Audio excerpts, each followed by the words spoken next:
코딩을. 근데 그래서 이번에 그 가장 많이 이슈가 되었던 것 중에 하나가 이제 이단 관련해서 많은 이슈가 있었더라고요. 정동수 목사, 그 인천에 있는 사랑침례교회 정동수 목사 그 이단에 대한 그 논의가 많이 있었고, 또 하나는 WEA라고 해서 월드 이반젤리컬 어셈블리, 얼라이언스 이렇게 해가지고 그 WEA 그 총회를 한국에서 개최를 해야 되느냐 말아야 되느냐, 그게 또 큰 이슈였습니다. 그래서 WEA를 그 사랑의 교회 오정현 목사하고 또 여의도수 모험교회 이영훈 목사 이분들이 대표가 되어 가지고 WEA를 이제 한국에서 개최하려고 이렇게 합니다. 옛날에도 WCC가 이제 한국에서 개최하려고 할 때 그때도 뭐 문제가 많이 있었고, 또 이 WEA를 개최하려고 하니까 이 WEA가 이단이냐 아니냐, 그 우리가 그 복음주의에서 이 WEA를 같이 받아들일 수 있느냐 없느냐, 이것이 지금 또 논쟁거리가 되죠. 그게 이제 우리 수업하는 내용하고 같이 이게 이단이냐 아니냐 그런 문제하고 관련이 돼 있잖아요. 그러니까 WEA도 우리가 사실은 조금 연구를 이렇게 해봐야 됩니다. 이게 월드 이반젤리컬 어소시에이션이라고 이렇게 되어 있는데, 어소시에이션 얼라이언스라고 이렇게 되어 있는 내용입니다. 어, 그리고 또 하나는 이제 뭐 손현보 목사, 지금 이제 지금 수감돼 있죠. 이분을 더 고신교단에서는 이분을 어떻게 처리해야 되느냐는 그것도 좀 문제가 되어 있고, 여하튼 뭐 손현보 목사를 고신교단에서는 문제로 삼고 있지만은 전체 목회자들 입장에서는 목사가 뭐 정부에 대한 뭐 발언을 했다고 해가지고 목사를 감옥에 집어넣는다, 이런 걸 우리가 수용할 수 있겠는가? 그거는 이 선례를 보여놓으면 이제 그 종교인을 감옥에 넣는 그런 경우는, 그거는 뭐 거의 그런 일은 잘 없죠. 아무리 그래도 이제 종교인들을 감옥에 넣는 그런 경우는 뭐 독재 상황이나 이런 때 아니고는 그런 일이 잘 안 일어나는데, 군부 독재 아니면 그런 일이 잘 안 일어나는데 지금 하여튼 그런 일이 지금 일어나 있는 것 때문에 좀 우려를 표하는 그런 내용들이 있고, 그러니까 손해모 목사 같은 경우는 그 교회가 정치에 얼마만큼 인발브 되어져 있느냐, 이제 이것도 우리가 그 이단 관련해서도 우리가 좀 생각해 볼 수 있는 그런 주제가 되고, 또 하나는 이제 정동수 목사가 이제 그 킹 제임스 바이블, 오직 킹 제임스 바이블만 어, 온전한 번역이다, 이렇게 하면 킹 제임스 버전 온리이즘이라고 하는 그게 어, 그냥 한 사람 그 정동수 목사가 한 이야기가 아닙니다. 이게 미국에 있는 그 밥 존스라고 하는 유니버시티가 그걸 표방을 하고 그걸 전체를 그것만을 기초로 해서 세워진 그 기독교 대학이 있습니다. 그 대학에서 이 정동수 목사가 교육을 받아가지고 한국에 와서 그 이야기를 하는 거거든요. 이것도 하나의 큰 그 흐름입니다. 그래서 정동수 목사 개인의 이런 주장이 아니고 자기가 배웠던 칼리지하고 그 세미나리 안에서 그런 수업을 계속해서 받아왔으니까 자기도 뭐 몇 년 동안 연구를 하고 이렇게 하는 이야기겠죠. 그런데 지금은 다른 교단에서는 주의하고 이 사람하고 교류를 하지 말자 이렇게 했는데, 합동척 총회에서는 이단이라고 아주 이제 완전히 결정을 해버렸습니다. 그러니까 이단으로 낙인이 찍히면 진짜 그거는 엄청난 타격이 되죠. 여하튼 하여튼 그런 주제들이 있었는데, 그 주제하고 관련해서 이분의 입장은 그 킹제임스 버전 그거 문제도 있고, 자기의 입장은 개혁주의도 아니고 아 칼빈주의도 아니고 알미니안주의도 아니고 자기는 뭐 중간점이다, 이렇게 하는 내용을 제가 잠깐 본 적이 있는데, 하여튼 이분은 가능하면 알미니안 쪽으로 이렇게 사람들이 분류를 하게 됩니다. 그런데 이제 문제는 그럼 알미니아는 그럼 이단이냐? 이게 이제 문제가 되잖아요. 그래서 우리 지금 이단을 다루고 있기 때문에 알미니안 주의에 대해서 우리도 좀 연구를 해봐야 됩니다. 그래서 나중에 조금 뒤에 보면 제가 이제 알미니안 주의에 대해서도 조금 이렇게 연구를 해봐야 됩니다. 이 유튜브에 나오고 있는 사람들은 하여튼 그 칼빈주의. 칼빈주의도 하이퍼 칼빈주의가 있습니다. 그냥 아주 마더릿하게 온건한 칼빈주의는 우리가 수용을 할 수 있지만 이 하이퍼 칼비니즘이 되면 이제 급진 칼빈주의라고 할까, 레디컬 칼비니즘 이분들은 좀 극단적으로 나가기 때문에 조금만 잘못하면 다 이단으로 이렇게 이야기를 합니다. 그래서 우리가 이거 분별력을 잘 가지고, 들어봐야 되는데, 그래서 알미니안이라고 하면 무조건 이단이라고 이제, 그렇게 이야기를 하게 되는데, 하여튼 그래서 우리가 알미니안이 무엇인가, 그거는 우리가 좀 살펴보고 연구해 봐야 될 그런, 자료라고 할 수가 있습니다. 나중에 제가 WEA하고 알미니안에 대한 그런, 내용들을 조금 더 이렇게 살펴보려고 합니다. 그래, 먼저, 종교개혁과 근시에 나타난 이단 사상 중에는 제세례파 극단주의. 그리고 참 책 다 받아가세요. 지금, 유리 집사님은 책 받았습니까? 아직 못 받았어요. 제가 금요일 전에 보냈는데, 어, 요즘 예. 우편이 좀 늦어지나 봐요. 아직 요즘 못 그 카나다 포스트가 참 그거 정, 아닙니까? 예, 지금 데모하고 있어요. 맞아, 맞아. 그래서 그렇나? 예. 받았어요. 예, 하여튼 몇 분 찾아가셨는데 우리 책 찾아가시기 바랍니다. 자, 제세례파 극단주의 뭐 이건 얘기 많이 들어본 이야기죠. 아마 그 교회사 하면 다 나오는 게 제세례파입니다. 제세례파는 다시 세례라는 말이니까 다시 세례를 받아야 된다. 이 영어로는 그냥 radical anabaptism이라고 이렇게 하는데 이 아나가 헬라어로 다시 베프티즘 이렇게 하는데 원래는 우리가 이 종교개혁 때나 중세에서는 그 개인이 신앙 고백을 하고 세례를 개인의 신앙 고백을 하고 난 이후에 다음에 의식으로서 세례를 이렇게 받는 거로 이렇게 하는데 그러니까 두 번 세례를 받는 거죠. 영아 세례를 받고 그다음에 우리는 컨퍼메이션 나이가 들면 이제 자기가 그래 받은 거에 대해서 내가 컨펌한다 하고 컨퍼메이션 하고 난 이후에 그다음에 이제 컨퍼메이션만 하면 되죠. 그걸 입교 학습하고 입교를 하는 거죠. 그렇게 하는 거죠, 우리가. 개혁주의는 그렇게 장로교는 그렇게 하죠. 영아 세례를 받고 그 다음에 나이가 들어서 자기가 의식적으로 고백하고 있을 때 공부를 좀 해가지고 학습을 받아가지고 그 다음에 식을 해가지고 그때 세례를 받는 게 아니고 그냥 식을 하면서 그 컨포메이션 어, 학습과 컨포메이션이 영어로 한국말로 뭐였죠? 그래. 세례하고 그 다음에 학습을 받고 그 다음에 컨포메이션이 뭐라고요?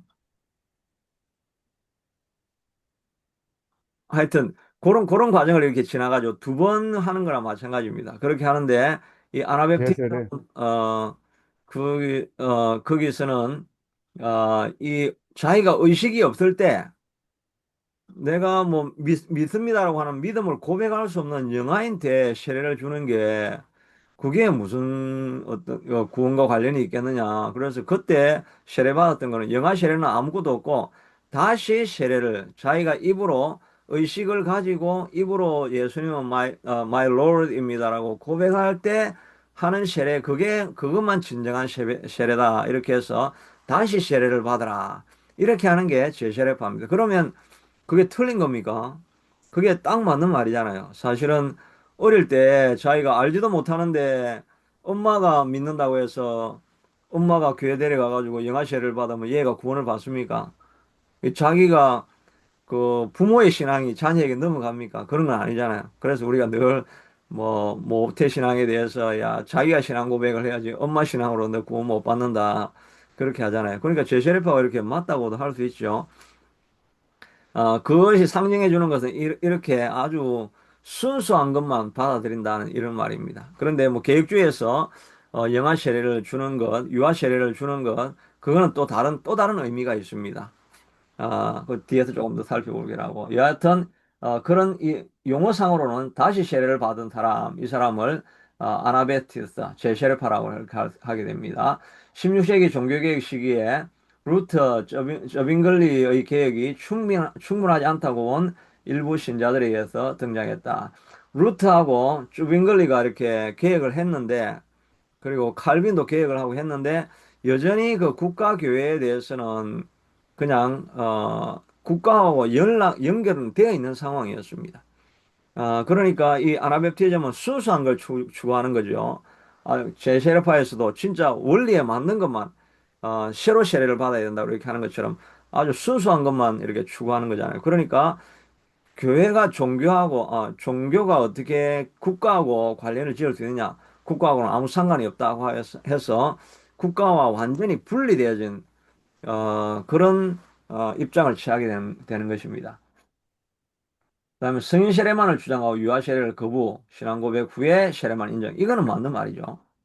온건 제재를 파는 평화주의와 신앙 자유를 강조했으나 그러나 극단주의는 무력혁명과 종말론적 환상을 추구하였다. 이렇게 해서 국가하고의 관련에 대해서 온건한 제재를 파는 그래도 뭐 국가도 인정하고 국가와 교회가 그냥 분리돼서 지내면 된다. 이렇게만 했는데 극단적인 이런 사람들은 이제 국가를 아예 정복을 해가지고 그 교회가 국가 위에 있는 그 교회의 모든 법칙이 국가 법칙에도 이루어질 수 있게 이렇게 만든다는 것입니다. 이걸 뭐 신정국가라고 하죠.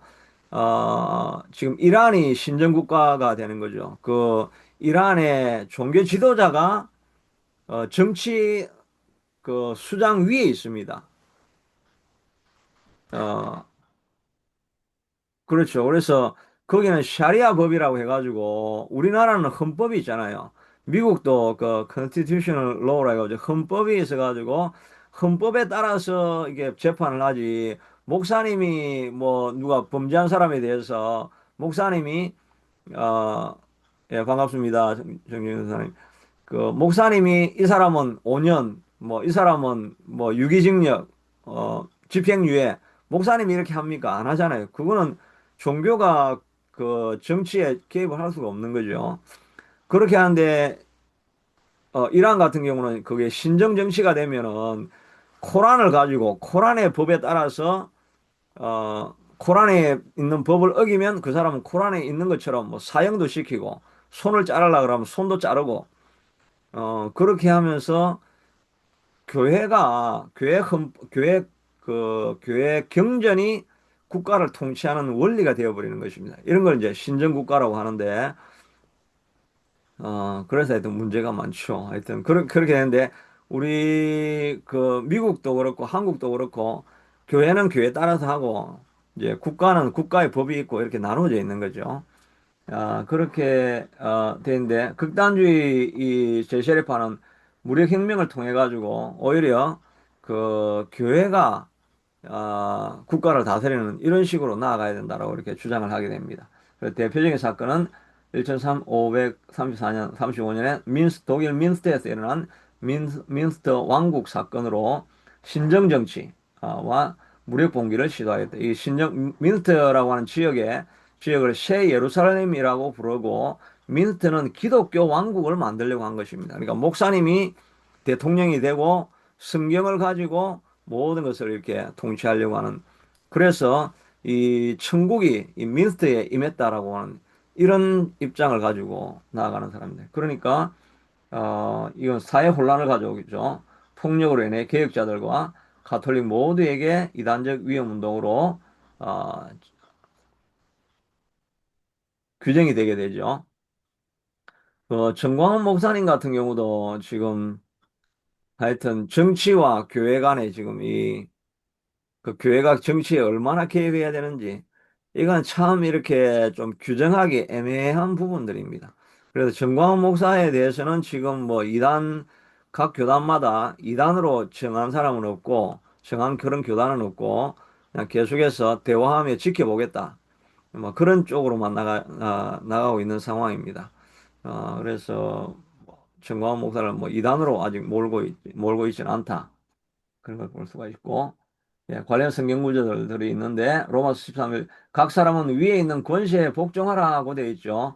그래서 성경에도 그 교회 그 정부의 권위와 칼에 대해서도 인정을 하고 있죠. 그들이 그냥 이유 없이 칼을 휘두르는 게 아니다. 다 법대로 휘두르는 거니까 거기에 법에 국가의 법에도 순종하라 이렇게 어, 각 권위에 대해서 순종하라고 이야기하고 있죠. 예수님도 세금을 가이사에게 바쳐야 되겠습니까? 말아야 되겠습니까? 하니까 이 모든 건 다 내 거고 가이사도 내 밑에 있는데 내한테 다 바쳐야지 가이사한테 바칠 거 없다. 이렇게 하신 게 아니라 그냥 가이사 것은 가이사에게 바치고 또 하나님 것은 하나님께 바치라고 이렇게 이야기하면서 가이사의 세금 바치는 그런 권위에 대해서도 하나님이 인정을 하죠. 세속적 권위에 대해서는 인정을 합니다. 어, 로마서 2장 13절 14절은 인간의 모든 제도를 주를 위하여 순종하라고 하는 그렇게 말씀이 있죠. 그리고 칼을 가지는 자는 다 칼로 망하리라 이 말은 이 무력 봉기는 안 된다는 것입니다. 우리가 아무리 그 정치적으로 또 어떤 분쟁이 일어난다 할지라도 막 폭력을 써서 사람을 죽이고 하는 이런 일은 성경적이지는 않다 하는 것을 알 수가 있죠. 그래서 오늘에 하면 구의 개혁은 필요하지만 성경의 원리를 벗어난 극단적인 방식은 혼란과 파멸을 가져오게 된다. 유아시는 온전한 교회 전통과 신학적 논의 안에서 해결해야지 폭력과 반사회적으로 해결할 수는 없다. 오늘날에도 극단적 종말론, 무력혁명, 신정정치, 추구는 제세력파, 극단주의와 같은 오류를 반복하게 된다. 이 신정정치, 이 교회의 권위를, 교회가, 우리가 지금 하고 있는 게 교회도 그 국가도 교회의 소리를 들어야 된다. 그런 거는 우리가 많이 하고 있는 거죠.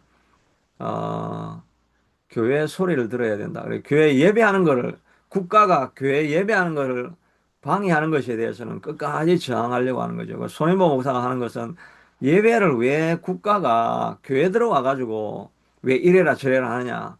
이제 그거죠. 그래서 옛날에 우리 코비드 있을 때도 손해모 목사 교회에서는 코비드 있을 때도 아마 예배를 계속 드렸습니다. 그때 그게 예배를 사수해야 된다. 그 생명을 걸고 예배를 사수해야 된다. 정부가 들어와서 뭐라고 하든지 간에 우리는 예배해야 된다. 예, 그런 입장인데 그걸 하여튼 정확하게 판단하기가 참 애매합니다. 예배를 지켜나가기는 지켜나가야 되는데 그러나 또, 모든 사람의 건강을 위해서는 또 예배를 자제해야 되는가. 이 입장은 뭐 여러 가지, 입장이 있어가지고 디베이트를 뭐 계속 해야 될 그런 내용이죠. 하여튼, 손해명 목사는 하여튼 정부가 왜 국가에 개입하느냐. 이걸 끝까지 막으려고 저항하다가 지금 이제 감옥에 들어가 있는 거고, 지금 감옥에 들어가 있는 이유는 이제, 어, 그 표면상으로는 이제 그렇게 이야기해요. 도주 위험이 있다.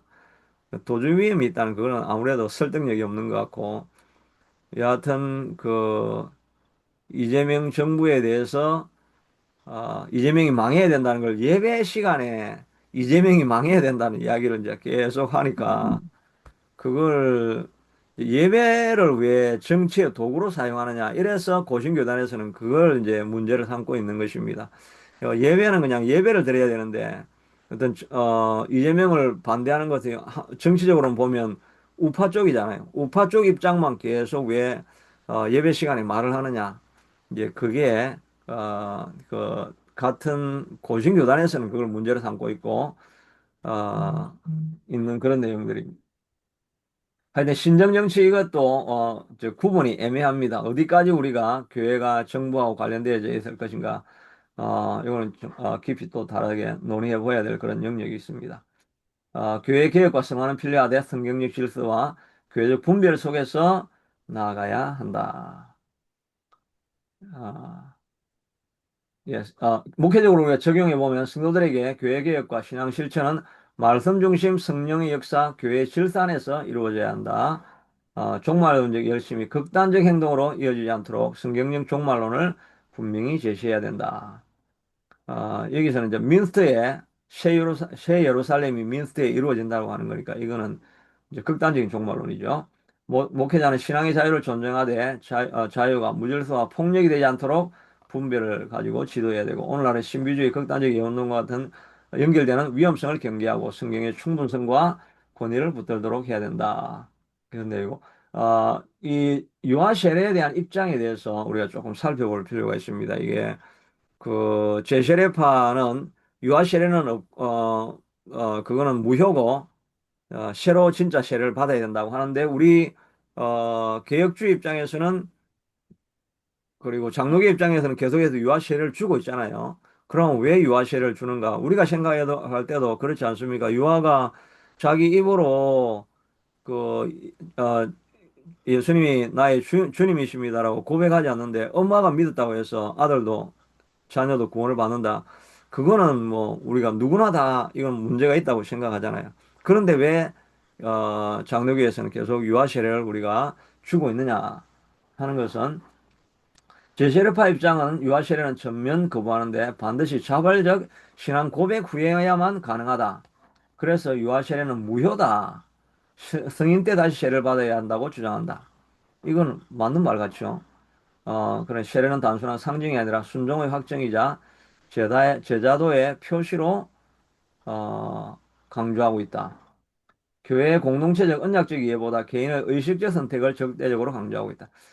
그래서 교회의 공동체적 언약적인 이해 이런 거는 이제 제세례파는 생각하지 않습니다. 그냥 개인이 자기 본인의 의식을 가지고 선택하는 그것만이 제일 중요하다는 것이고 이 장로교는 그러나 공동체와 언약적 이해가 필요하다는 것입니다. 그래서 유아 세례가 여전히 필요하다고 봅니다. 이 복음주의 입장에서는 개혁주의가 아니죠. 복음주의 입장에서는 전통적으로 제세례파와 유사하게 신앙 고백 후에 세례를 선호한다. 이게 우리가 보통 이런 입장이죠. 세례는 그냥 우리가 그냥 깊이 생각 안 하고 그러니까 우리가 하는 말은 세례는 자기가 의식을 가지고 본인이 고백을 해야 그게 세례가 유효성이 있다라고 이렇게 신앙 고백 후에 세례를 선호합니다. 이건 복음주의 입장입니다. 그러나 복음주의는 제세례파를 좀 유아 세례가 무료라고 단정하기보다는 성경적 신학적 근거가 부족 때문에 인정하지 않는 경우가 있다. 이게 이제 무효라고 하지는 않고 복음주의는 보통 신학적인 근거가 좀 부족하게 해서 우리가 인정할 수가 없다. 이런 정도로까지만 나간다는 것입니다. 그래서 세례는 구원의 조건이 아니라 신앙 고백에 대한 순종의 표징으로 이해를 하게 된다. 그래서 유아 세례도 그것은 구원의 조건이 아니고 세례 받았다고 해서 구원을 받는다는 게 아니고 그냥 이제 신앙 고백에 대한 순종의 표징 그냥 그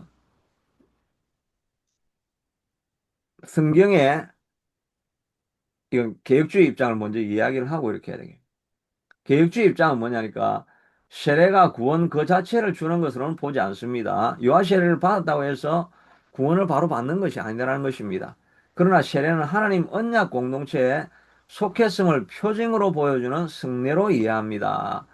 그래서 이 세례를 주는 것이 유아 세례를 주는 것이 세례를 주었으니까 얘는 자동적으로 구원받았다 이게 아니고 그냥 얘는 언약의 공동체 안에 부모가 믿는 그리고 교회 공동체 안에 얘가 들어와 있다라고 하는 이 하나님의 그 은혜로 말미암아 얘가 다른 집안에 태어난 것이 아니라 신자의 집안에 태어나서 이 교회에 같이 언약의 공동체로서의 태어나 있다라고 하는 그것을 이제 확정하는 의미로 유아 세례를 주는 거죠. 그리고 나서 나중에 그 유아 세례를 준 그 언약이 나중에 유효하게 될 때는 유효하게 되기 위해서는 걔가 스스로 나이가 들어가지고 자기 입으로 컨퍼메이션을 이렇게 확정을 하게 되어야 그 다음에 그게 이제 유효하게 된다는 이런 입장을 가지는 것입니다.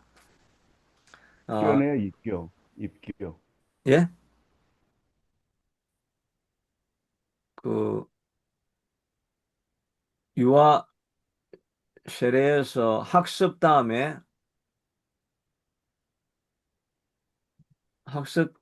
다음에 여전히 제가 말이 기억이 안 나네요.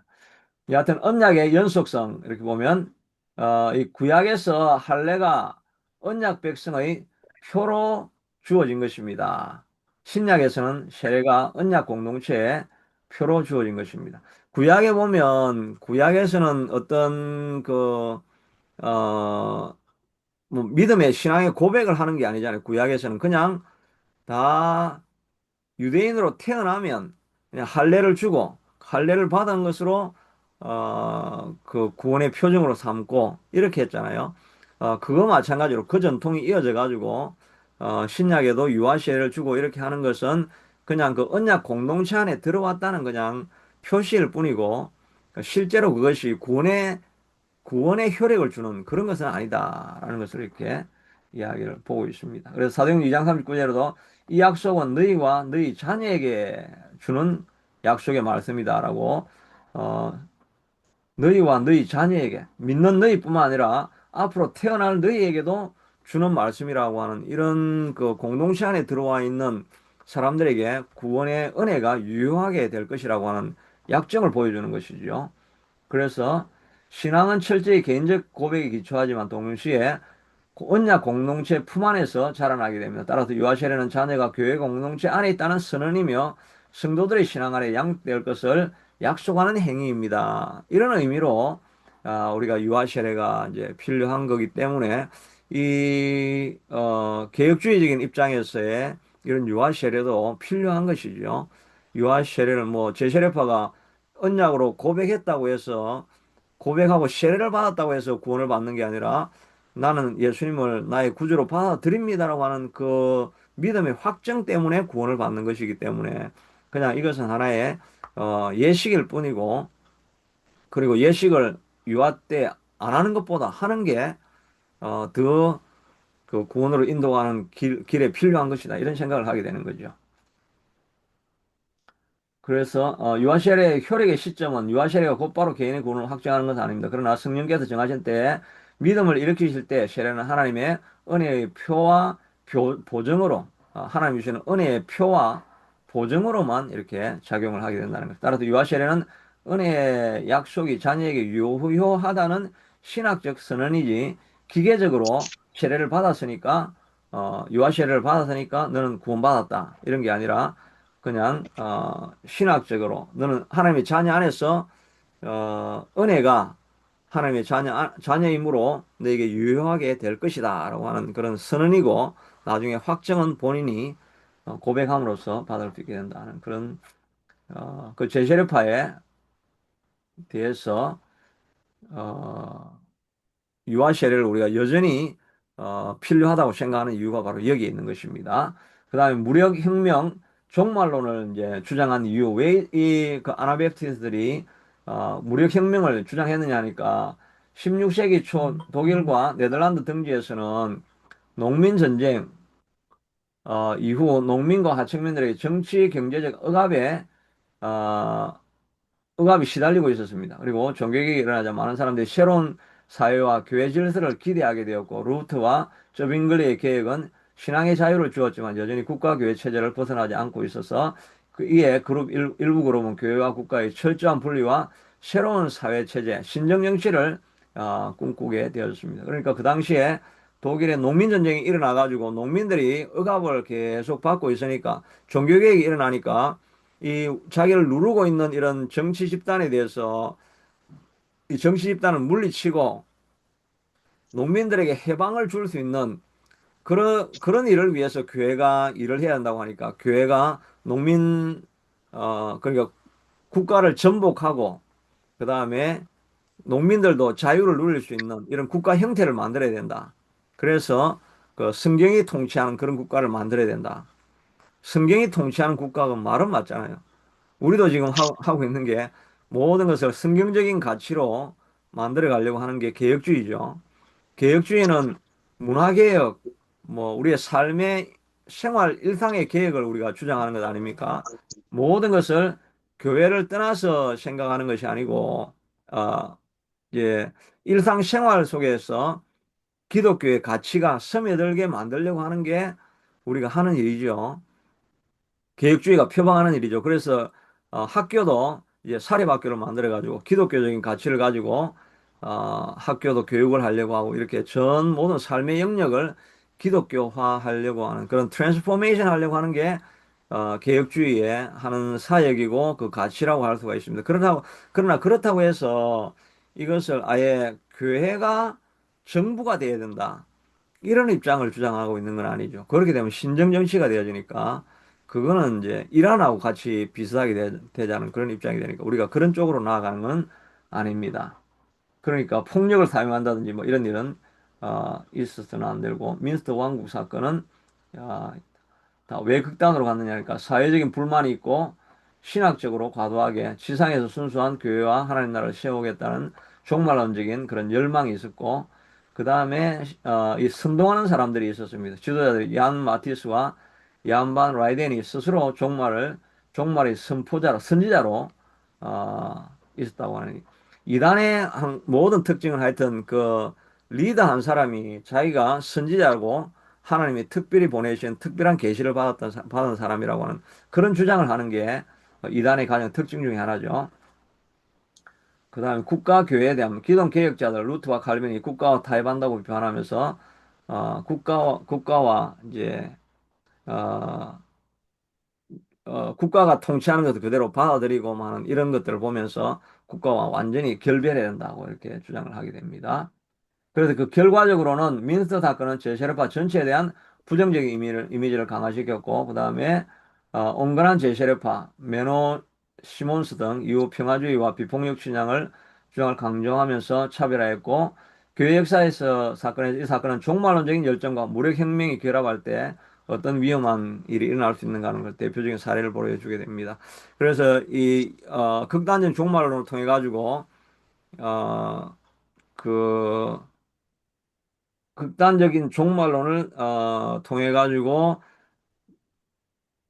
곧 재림을 한다. 뭐 종말이 온다. 그러니까 사회 체제를 붕괴시키자. 이런 식으로 나아가는 그런 것에는 이제 문제가 있는 거죠. 그래서 보통 이단들이 다 그 왕국을 만들죠. 왕국. 여호와 증인도 자기 왕국이 있죠. 그게 다 신정정신을 만드는 거죠.